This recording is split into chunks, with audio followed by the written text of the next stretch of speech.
This is the DRF Sports Forum Podcast. Here's your host, Peter Thomas Fornatale.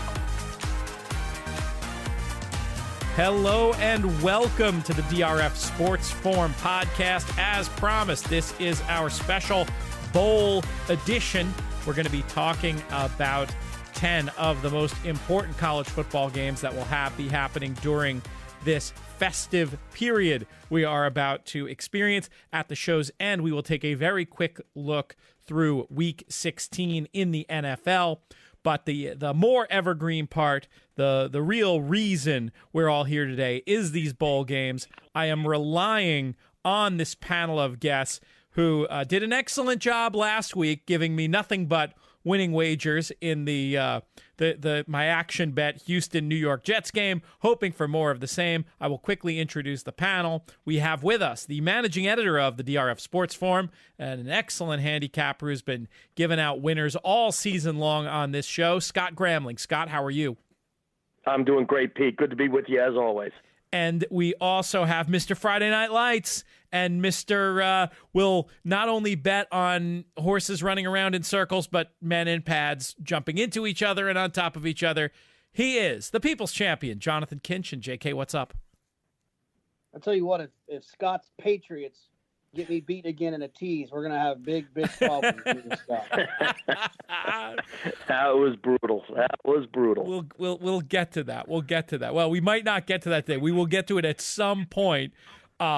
Keeping in mind, there'll be plenty of football chatter even when the regular season in the NFL is over. We'll be doing shows for the NFL playoffs as well. But we are here to talk bowl games, and the first game we're going to talk about is the Pinstripe Bowl, where each of the panel is going to pick a side, and we're also going to do confidence rankings on these 10 games. I believe I have the correct 10 in front of me. You guys don't be shy in correcting me if I throw out the wrong game. But I believe we're starting off with the Pinstripe Bowl, Wisconsin versus Miami of Florida. And the current line I'm seeing is -3.5. JK, I thought you had a strong opinion on this game. Let's start with you. Yeah, I'm going to take.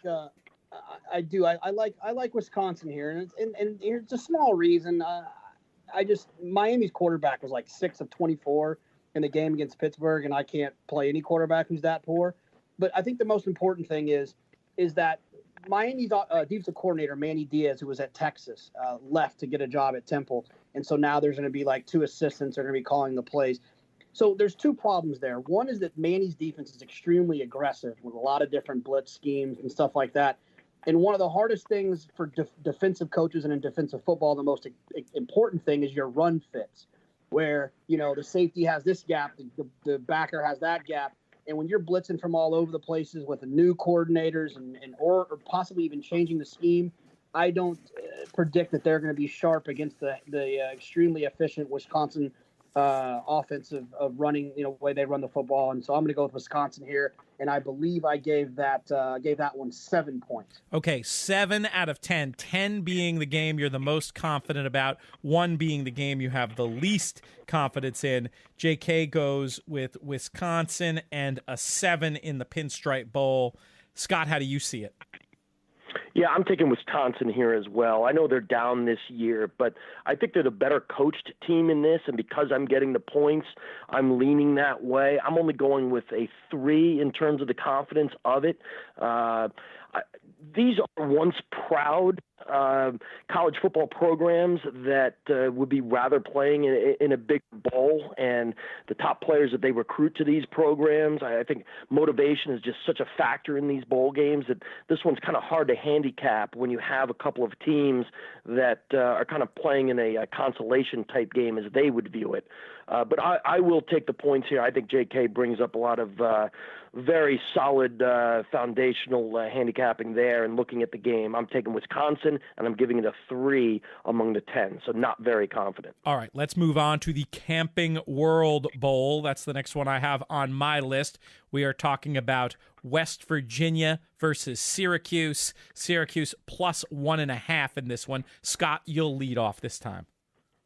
Yeah, this line took a beating, as it should have, when Will Grier, the star quarterback of West Virginia, was ruled out. I think it makes it a difficult game to handicap, quite frankly. I think that when West Virginia was sitting there as about a touchdown favorite, I actually did like the Mountaineers there because of that explosive offense and the fact that Syracuse outside the ACC has been a bit suspect, and the ACC is had its struggles throughout the year outside of Clemson. So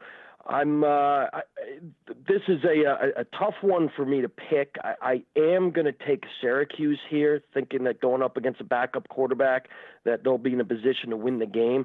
But I'm actually giving this one the lowest of the confidence numbers. I'm only going with a 1 here. Again, I don't know much about the backup quarterback, and you just don't know what you're going to get there. So, maybe it's not that much of a downgrade, and West Virginia still wins the game by double digits. On the other hand, maybe this kid is not able to get ready in that amount of time, and Syracuse wins. So it's a tough one. I'm just going with 1 confidence level here on Syracuse. JK, whose side are you on in this one? Yeah, I'm going to go Syracuse as well with 6 points on the confidence. There's a lot of distractions going on. Will Grier's not playing, obviously. We talked about that with the Arizona State game last week. I just think it sends a really bad signal to all the other players that are showing up, coming to practice, and their star who's been along with them, and your coach has been preaching team, and suddenly your star quarterback isn't there. And I just think it's a bad thing for a lot of distractions, bad for motivation and for morale. Also, the other thing is Dana Holgorsen, I know he's also the head football coach in college, most likely to be seen at a racetrack. At least he looks like a racetrack. He's got a scraggly hair. The members only jacket, throw a little Exacta box in his pocket, he'd fit right in. So, he was trying to get the Tech job. He was in the conversation for the Texas Tech job, being a coach there in the past. It's a lot of distractions. Give me Dino Babers' squad at Syracuse, who's signed an extension, an up-and-coming program. I'm going to go with Syracuse plus the points in this one. All right, Scott, let's send it on back to you. I'm now moving the order around, but I think that's okay. Holiday Bowl, sure. Northwestern versus Utah -7. Yeah, we're coming out of the gates with my 3 least confident games here. I'm taking Northwestern in the points here. Utah has been a bit of an undervalued team in betting circles. They just don't get the respect that a lot of the fellow Pac-12 teams, and maybe it's the fellow Pac-12 teams kind of almost getting a little too much respect at times. But I'm taking Northwestern here. I can't say I love the pick, and more often than not, when I think it's a tough game to handicap, I will err on the side of taking the points, and that's what I'm doing here with Northwestern. And I'm giving this a 2 confidence. So I've now burned my 3 lowest confidence level picks. And Pete, I know you didn't do that on purpose, but I kind of like that because I'm kind of ramping up with the ones that I feel more strongly about. There's a logic to it as the season goes on. You're starting out in first gear and then going through the gears as we head on to the really good stuff that'll be happening after the calendar turns. JK, who do you like here? And perhaps more importantly, how much do you like them? Yeah, I don't have a strong opinion either. I'll be quick here. I'm using Northwestern. They were good enough to make it to the Big Ten championship game. You're getting points. And I'm going to give it 1 confidence, 1 point here. But one thing I will say, when you're torn, and if you're torn, you probably shouldn't be playing the game. But if you have no choice, you got to play the game for whatever reason. It's in a bowl, pick 'em or whatever. I like to defer to road wins and just kind of look if I feel like it's a close situation. I want to see where did these teams win. Northwestern won at Purdue on the road, at Michigan State on the road, at Iowa on the road versus Utah who lost to Arizona State on the road, lost to Washington State on the road, barely beat Northern Illinois on the road. So in those situations, it helped me lead myself towards Northwestern, but I don't have a strong opinion at all. Fair enough. All right, lots of underdogs coming from the panel, and lots of agreement. Really, let's see if that trend continues. JK, we'll keep it with you for the Gator Bowl. We have Texas A&M, a team who I wonder if you can look at objectively, versus NC State with your Texas connections. NC State +6 in this one. Well, just for the record, the Aggies care more about us than we care about them.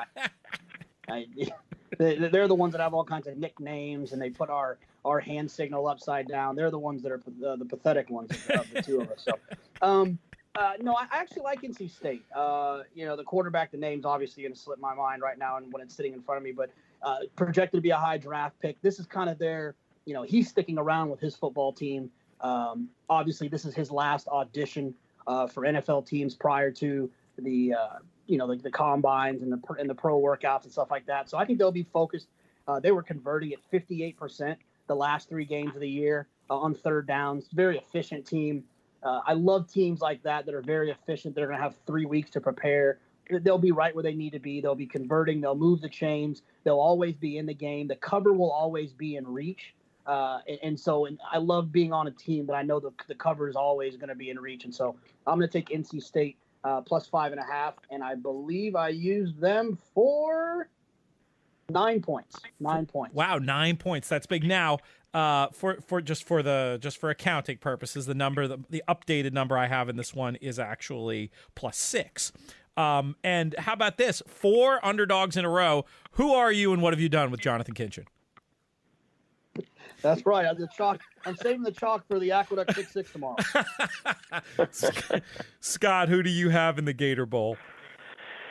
I'm going with Texas A&M here, and I do like the Aggies somewhat significantly. I feel like maybe I'm riding this too hard, but the last week of the regular season in college, I hit a nice 14 parlay by just doing the very simple SEC teams against ACC teams, and I hit all 4 and relatively easily with Kentucky blowing out Louisville. I had Georgia beating Georgia Tech. I had Clemson beating South Carolina but not covering that game.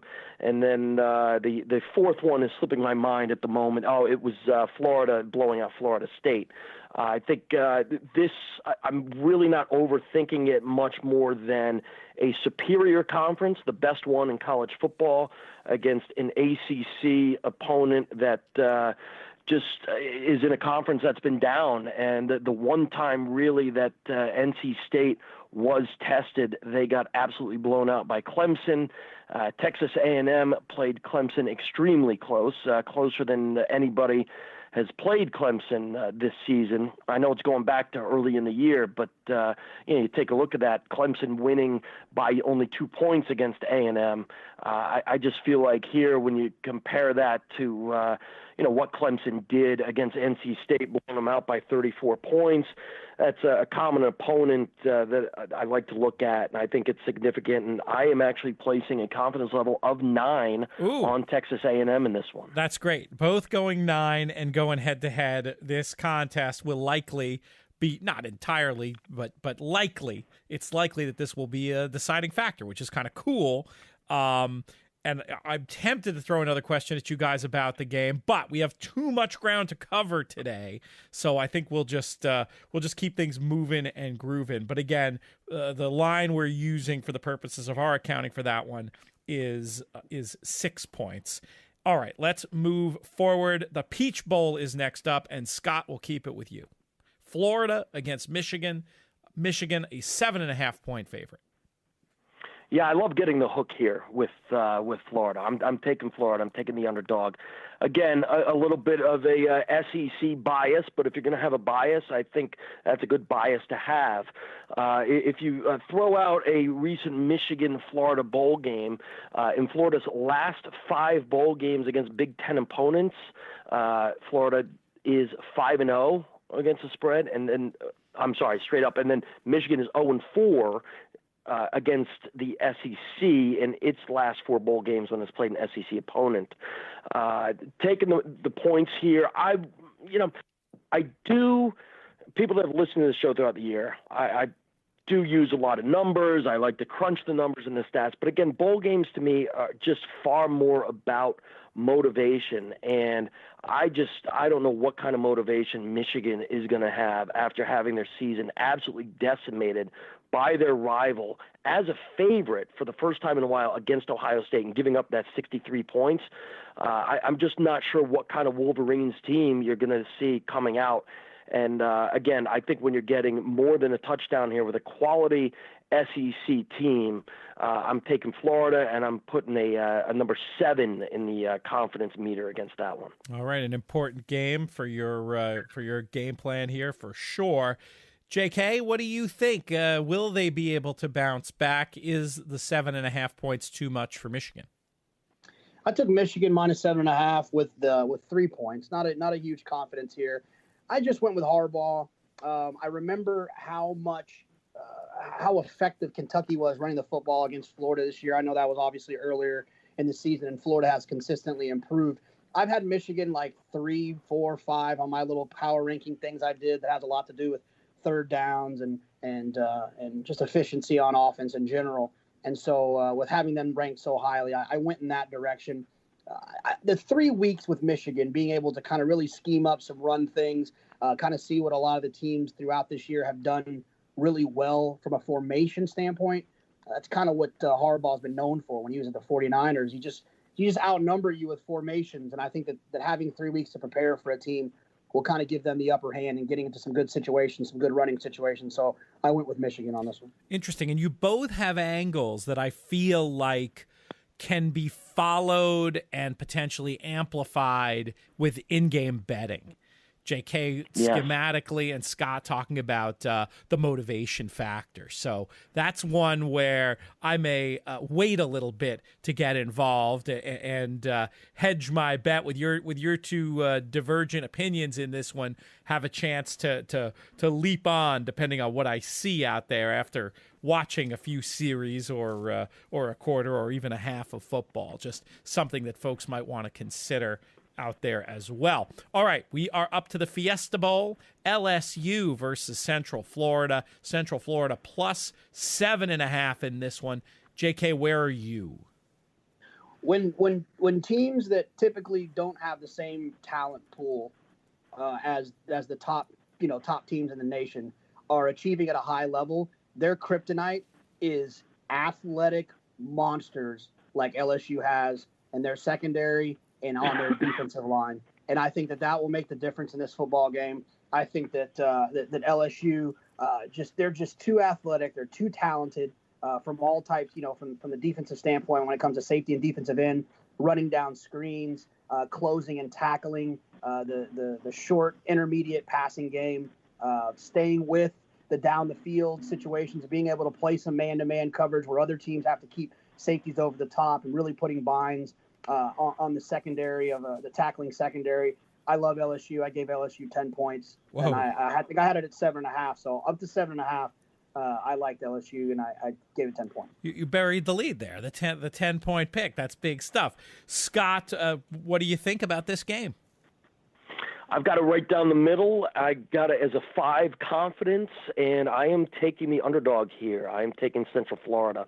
And again, I think it's a motivation game. This is a team with a chip on its shoulder. Now that they've lost their starting quarterback, it just gives them more motivation. It's a team that feels disrespected, and it's a team with a very good offensive mind at head coach. And I feel like the coaching here is going to play a factor. I think, again, LSU kind of playing in a bowl that they might not be that fired up against. Everything JK says makes an awful lot of sense. It really does. And honestly, I wish I had spoken with him before the season opener against Miami, because I didn't see how this LSU team, given how many changes they had on offense with an inexperienced quarterback, with inexperienced running backs, how they were going to be expected to even stay with Miami. Well, they ended up blowing them out. And when you were watching that game, it was very clear very early on that I was on the wrong side of that because of the athletes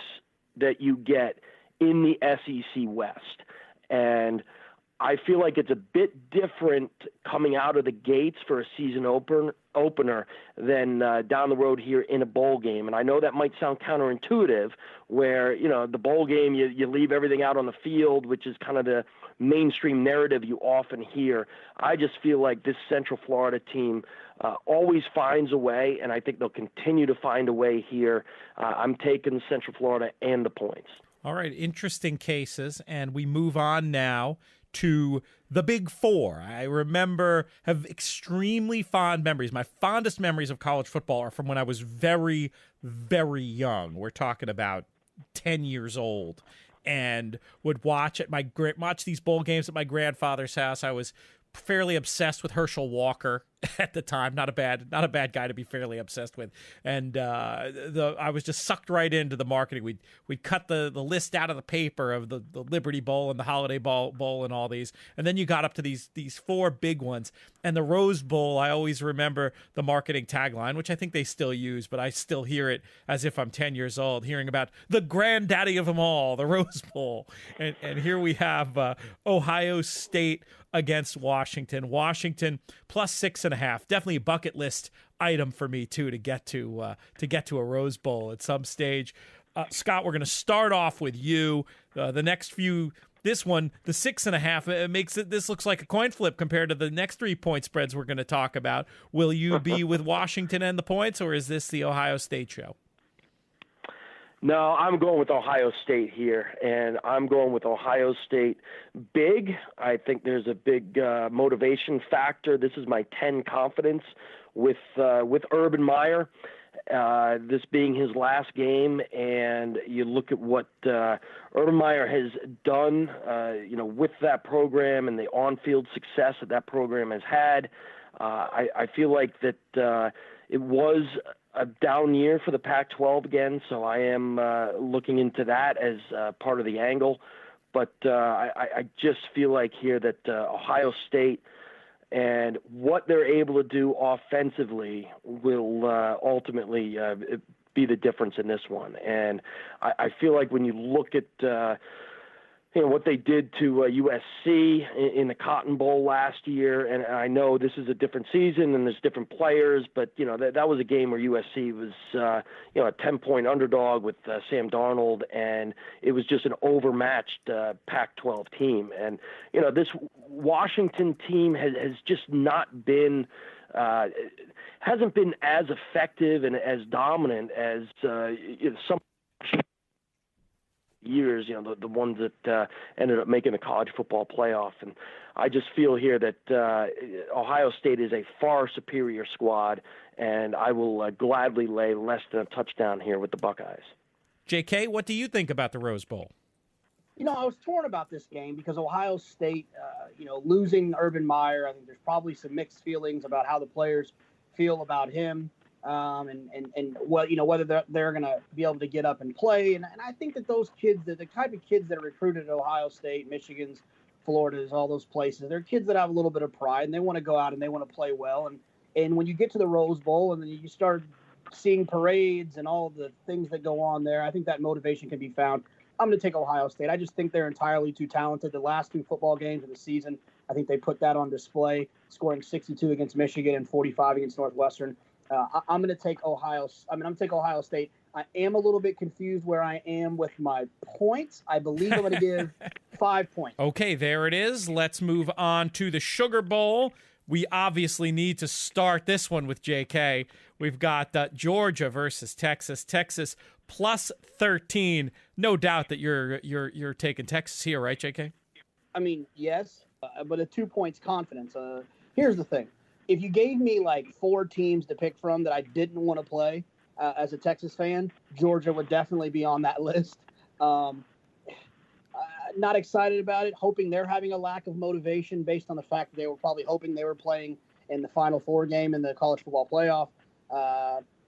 Look, there is a narrative here as a Texas guy that there's the program is changing.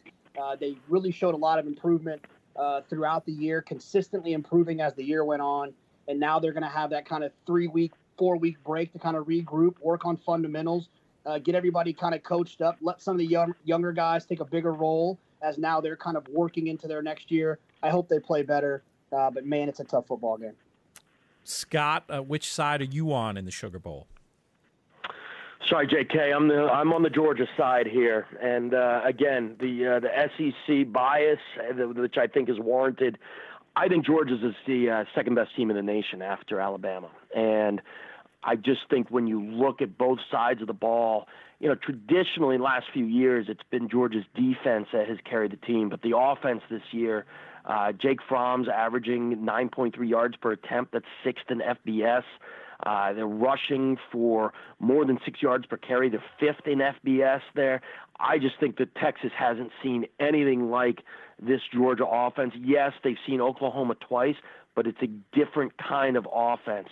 Georgia is one that can run the ball and run the ball effectively, and that, I think, is going to wear Texas down, especially late in this game. I could see this being a one-score game going into the fourth quarter, but I do think Georgia pulls away late. They're just bigger, they're stronger up front, and just that combination of an effective running game and a very tough defense. I just feel like it's a big spread, but I'm not afraid of the line here. I'm giving it a 6-point confidence level, going with Georgia, laying the points. Okay, it's time for the Orange Bowl. Alabama and Oklahoma. Oklahoma plus 14. And how about this over-under in this one? 80.5. Scott, what do you think? That's crazy. I would take the under in this, but that's not what we're doing here. I'm going with Alabama, and I've got a confidence level of 8. Had Tua won the Heisman Trophy, I might have been closer to a 4 or a 5. I think that's going to be part of the motivating factor here. I think Nick Saban feels cheated. I think he feels cheated for his quarterback, and I think they're going to go out there and really try and make a statement against Oklahoma. And you could almost picture right now, I almost feel like Saban's written the little post-game comments he's going to have after the game, kind of admonishing the committee for having chosen the wrong Heisman winner after, Tua throws 6 touchdown passes and Bama finds a way to pick off Kyler Murray 3 times. I just think Bama's the far superior team here. Oklahoma, to me, with that lack of defense that they play, is just going to be taken advantage of. I think Bama's going to be in the 50s here, and I don't see Oklahoma reaching the 30s. I really think this is going to be a blowout. JK, because I'm guessing you're going to be piggybacking a little bit here, when you tell us who you have here and what your confidence is, also tell us what you thought quickly of the Heisman vote. I was shocked. I thought Tua was going to win for sure. I think that one of the most shocking stats I saw was just how many less snaps Tua had than Kyler did. So, those kind of things happen. I agree with Scott. Tua is going to be highly motivated, but more importantly, the defensive side of the football for Alabama is going to be highly motivated to get the back of their guy, their quarterback, and make sure that they're going in the right direction. Alabama from time to time has struggled with running quarterbacks, but that's happened enough that whatever the situation is that they needed to do to improve upon, I think that Nick Saban obviously will be able to get those things corrected. One of the things that I think is important to note is Oklahoma defensively is going to really struggle to stop Alabama, and the games should get away from Oklahoma to a certain extent.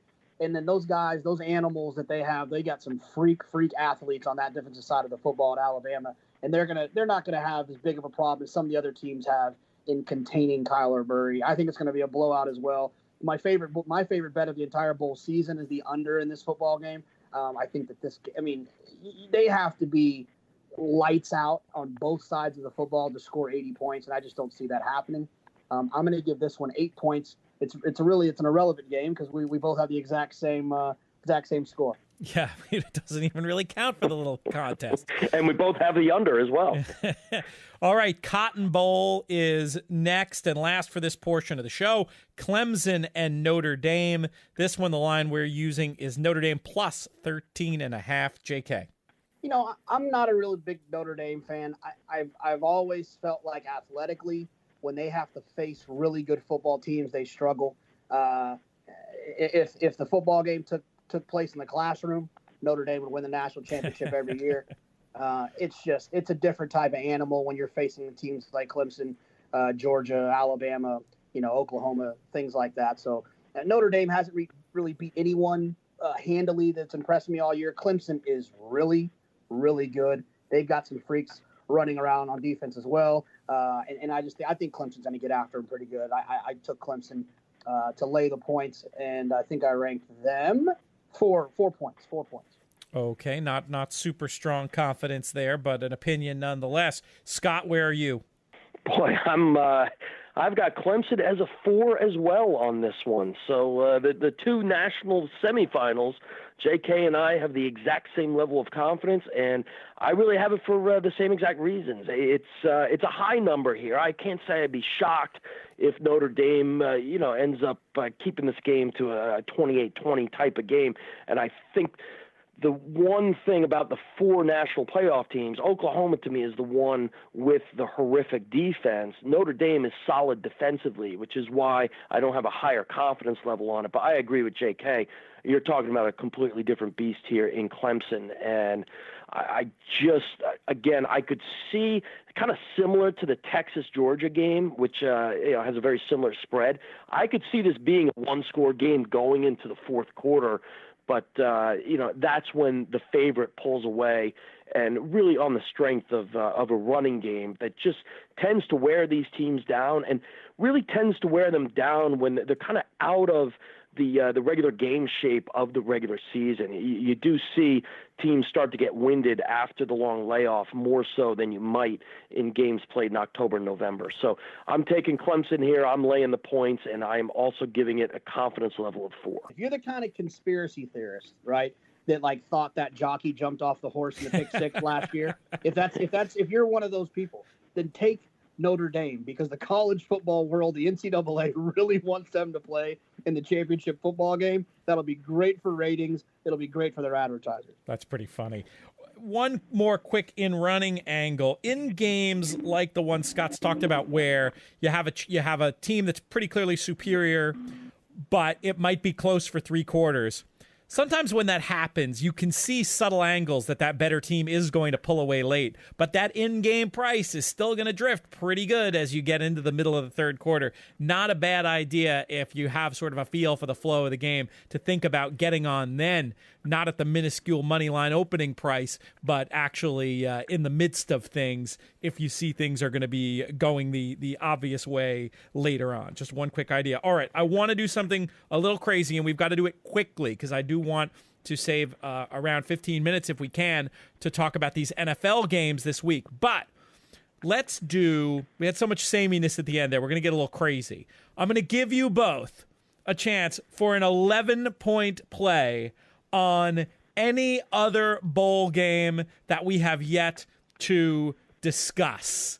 Scott, we're going to give you the first shot at this one. Ooh, I like it. All right.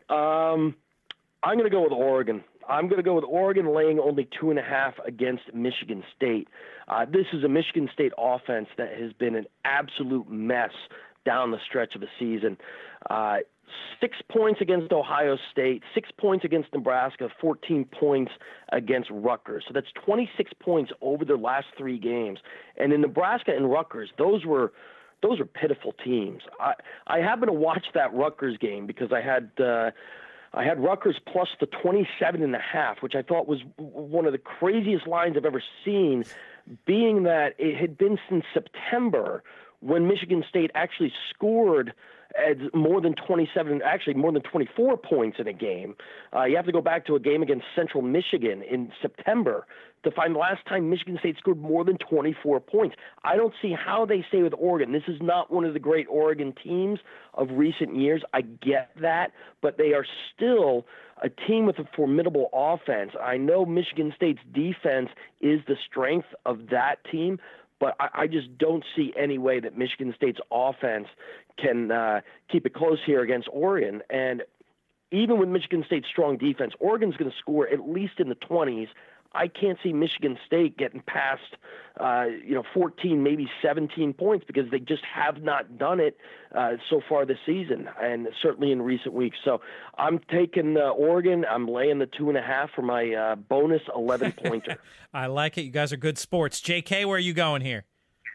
Well, I'm glad he went first, so I could have some time to think about what I was going to do. If you guys will allow me, I am going to take Alabama in the national championship game. I don't know who they're going to be playing. Probably Clemson.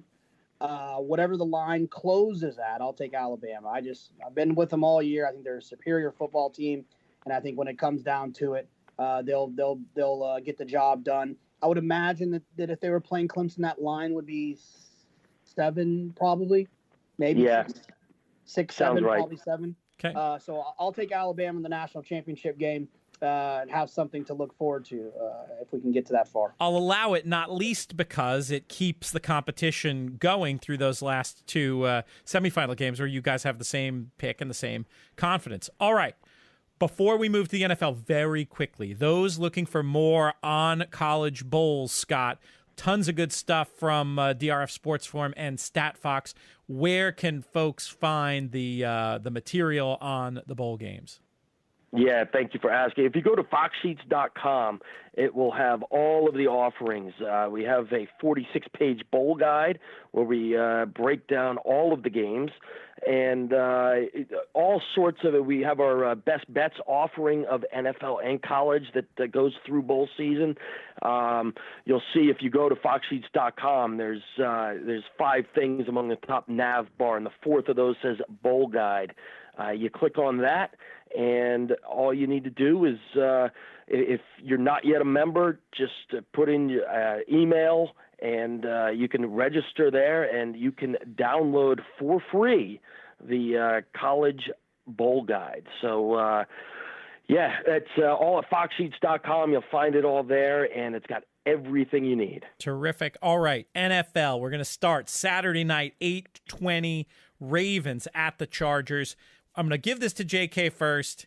Chargers are 4.5-point favorites. Do you think you maybe owe a little bit of an apology to Phillip Rivers? I just want to throw that question out there. Maybe you can answer that in your analysis of this game. No, and look, yesterday morning I woke up, not joking, I woke up from a text message. Jake, the Prince of Keeneland, gets up super early. He sent me a message at like 6:15, said, "Do you know which team has the most Pro Bowlers?" And I was like, I don't know. It's either the Chargers or the Texans, and it's the Chargers. And so, I think Baltimore's really good. I've thought they've been good all year. I think that Lamar Jackson obviously doesn't bring to the table what Flacco does in terms of being able to, effectively throw the ball downfield. But I do think that he's the type of player that can really, stretch out plays and really make some plays with his feet. I watched a lot of the game that they played last week. I thought he was impressive. I'm going to take the points in there. I've been looking for the Chargers. I meant last week I was looking for the Chargers to play to play a better team and try to go against them. I'm going to continue to try to play against the Chargers. I just think they're overvalued at 11-3. 11-3. I'm going to take the Ravens with the points. Scott, how do you view this one? Yeah, tough game to call. I'm leaning Chargers on this one, and the main reason I'm leaning Chargers is because of what Lamar Jackson has done to this point. It's been all against bottom 10 NFL defenses statistically. This is the first top 10 defense he'll be facing, and I think he's going to be in for a bit of a rude awakening in that regard. Give him credit for what he's done to this point and going 4-1, the only loss at Kansas City. But again, the defenses he's faced, Atlanta ranks 22nd, Tampa ranks 27th, Cincinnati 29th, Kansas City 32nd. He just hasn't run up against the type of defense that he's going to end up seeing here. And I feel like this is a spot where we could sort of see that run out. And you throw that, the combination is you get the Chargers with a bit of extra rest coming off the Thursday night game, more so than the rest. It's time to prepare against a type of quarterback that they haven't seen. Jackson now has 5 games on tape. I just feel like Chargers going to be prepared, and Jackson has not seen a defense this good. All right, let's move on to Sunday afternoon game in the East, 4:25 p.m. The Steelers travel to the Saints. Scott, do you have a view on this one? Yeah, I think the Saints get a bit back on track here. I know the offense has sputtered a bit. The Monday night game was a little predictable. I did like the Panthers in that one. I loved the under in that one as well. When you get teams that are that familiar with each other and you do have the kind of defensive personnel that Carolina has, it allows a team like that to stay close and stymie an opponent that's as good as what the Saints had been, at least until, in recent weeks. The real reason I like the Saints here, though, is what you see with what the defense has been doing. The last 6 weeks, they're giving up 12.3 points per game. That's tops in the NFL. They have the top NFL scoring defense over the last 6 weeks. It's a little astounding when you look at what they did early in the season, but they've been coming together here, and because of that, and because of the home road splits of both Ben Roethlisberger and the Steelers as a whole, this is a team that just has not performed well on the road. I almost think they're a little overvalued here coming off the win against the Patriots. To me, anything less than a touchdown, I think you have to take the Saints here when considering what I just said about their defense playing well and the combination of how formidable the Saints have been and continue to be at home versus how weak the Steelers have played on the road. Line right now sitting at -6, and I definitely take your point. Under 7, it seems like New Orleans feel quite right to me in this one. This is a team, Pete, that has forced more turnovers than the number of touchdowns it has allowed in this 6-game stretch where they're leading the league in scoring defense. They are playing great defense. That's good stuff. JK, are you with us? Yeah, absolutely. There's no way I'm going to pick back foot Roethlisberger here off of back foot Ben against Drew. Yeah, look, they have struggled the last 3 weeks, but those are 3 road games. The NFL is obviously a league in which road teams tend to struggle. That's where the parity comes into play when you're playing on the road. After being gone for 3 weeks, being back home, playing in the dome. I've watched all 3 of those games from start to finish because I was involved in them financially, and they just weren't playing as themselves. It wasn't so much that people were doing things that were causing them confusion. It's just, just a little off here. Alvin Kamara had a couple of missed cuts, a few drops, just a lot of little things. And I think that they'll kind of get it going back in the right direction with the Steelers team that, like I said, I don't think is very good. I haven't thought is very good all year, and I've been trying to beat them like crazy all year. And I think the Saints will absolutely get after them. It's a great tease game. So you're not overly impressed by the performance from last week. No, I just the Patriots just played bad, and no, it wasn't one of those games that made me say, oh wow, the Steelers are serious. They just won a football game. All right, let's move on to the night game. We've got the Chiefs going to the Seahawks. A lot at stake in this one, and JK, will keep it with you for your thoughts on this last scheduled game for us to talk about on the show. Yeah, it's funny that the Chiefs are I think the thing about the Chiefs that everyone has to understand is they're really not that great on defense. Luckily, their defense has got to play with a lot of leads, so they can obviously help them along, and the record is more of a reflection of how efficient and explosive they've been on offense. Seattle is one of those teams, though, where, being at home and they kind of are a different football team at home. And Russell Wilson is also a quarterback that can overachieve from time to time when the motivation and the rest of the team is kind of playing well. Look, I love the Chiefs, and everything about me wants to pick the Chiefs. But on Sunday night, with the Chiefs showing some weakness as of late, I'm going to take the Seahawks and the points at home. All right, 2.5 right now, and certainly just a few years ago. And I mean, just observationally watching what the home field can mean to that team, particularly in big games like this. I hear where you're coming from. Scott, where are you? I'm with JK on this one. I think the wrong team is favored here, as a matter of fact. I feel like it should be Seattle that's a slight favorite. When you look at what Kansas City has done recently, right? They're 0-4-1 against the spread over the last 5 games. Seattle, since the calendar flipped to October, 7-2-1 against the spread. So I really don't see a lot of angles here of why the Chiefs should be favored. I know that they were putting up a lot of points early in the season. I feel like the league has caught up a little bit where they're not just scoring at will here. And I think when you look at what the Seahawks have done historically, at home, under Pete Carroll, December games, there's just so much in their favor in terms of the trends pointing in that direction. 14-6 under Carroll against the spread as a home underdog. You look at the fact that, yes, they lost in San Francisco last week, but, they've been extremely good under Carroll coming off a loss. And as a matter of fact, when the team is coming off an upset loss as a favorite, 20-2 straight up and 15-5-2 against the spread. I just think it's a bounce back situation here for the Seahawks. It's that running game that will be able to keep the Chiefs off the field. And I also think what can't be underestimated is Kareem Hunt. It's kind of a one-dimensional, or I shouldn't say one-dimensional, but they are lacking a dimension that they had in the running game with Kareem Hunt that the Chiefs no longer have, and I think that's been a factor in recent weeks as well. And I think we saw it in the Chargers game especially, where the Chiefs got a lead. They got a 14-point lead more than midway through the fourth quarter, and they could not hold on to that lead because they could not run the ball as effectively as what they were able to do with Hunt earlier in the season. I like the Seahawks an awful lot here on the money line.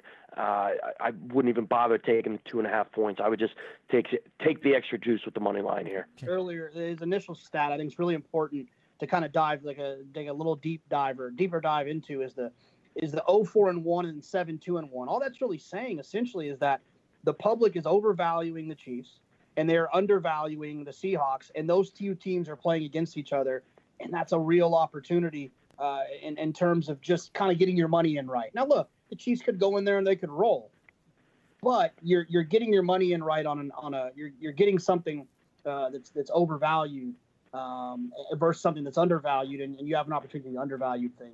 And let's keep in mind one thing that everyone needs to understand. I get it. Patrick Mahomes is good, but he is flat out reckless. And he's going to lose his football team some games if he continues to be as reckless as he is, throwing it left-handed. I know it's cute and it shows up on SportsCenter and the announcers get all giggly and stuff about it, but it's stupid and it's not a smart thing to do, throwing it into coverage. He's reckless. He's just been rewarded, but he will end up looking like Tony Romo at some point and throwing it to the other team and costing his football team. Well, J.K., if it's going to happen, it's going to happen in Seattle on a Sunday night, right? Doesn't it just seem like the kind of environment against a Pete Carroll coached defense that stuff is just not going to fly? Those defenders of the Seahawks, I know it's the Legion of Boom is gone, but they're playing some solid defense more often than not in recent weeks, and I'm kind of with you on that. I do love Mahomes, but I feel like that this is a situation here where that kind of stuff could end up getting him in trouble in this particular spot.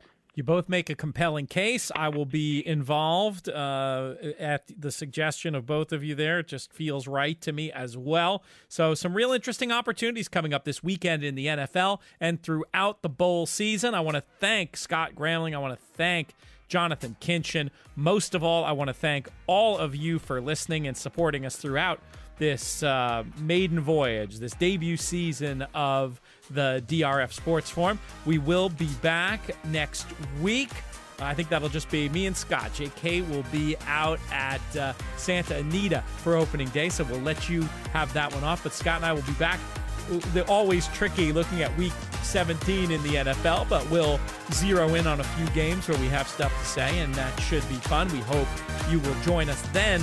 And if you're participating this weekend and over the whole festive period, I hope the bounces go your way.